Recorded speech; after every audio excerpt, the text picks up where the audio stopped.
పొద్దుగాల లెవ్వంగానే వంటలు చేసుకోవాలి, ఇల్లు ఉడవాలి, తూడవాలి, ఇంట్లో బట్టలు విండి అవ్వారేసి మళ్ళీ వాటిని తీసి మడత పెట్టి సెల్ఫులల్లో పెట్టుడు అంటే మస్తు షేర్ అనిపిస్తుంది.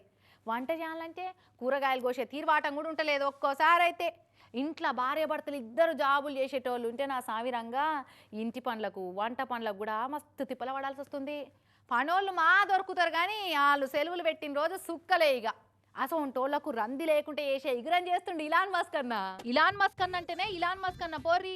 మస్క్ అన్న దమాక్ల శమరంతా ఆవిరయ్యేటట్టు ఆలోచన చేసి ఇప్పటికే మస్తు గల్ల రోబోలను తయారు చేసిండు. ఇక ఇప్పుడు ఇంటి పని వంట పని దానిచ్చా అదే చేసే రోబోలను తయారు చేసి అంగట్లకు దేవోతున్నాడు. ఆగో అచ్చం రోబో సినిమాల షిట్టి రోబో లెక్కనే ఆప్టిమస్ అని మస్క్ అన్న పేరు పెట్టిన ఈ రోబోని చూడుర్రి.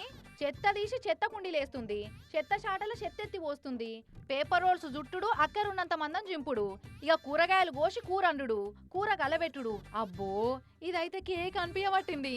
సగం మందికి ఇక వంటరాంది పోయినట్టే. ఇల్లంతా చెత్త అవుతుందని లొల్లి పెట్టుకుని యాక్కెరే లేదు. వాక్యూమ్ క్లీనర్ తోటి గచ్చంతా అదే దూడ్చుకొస్తుంది.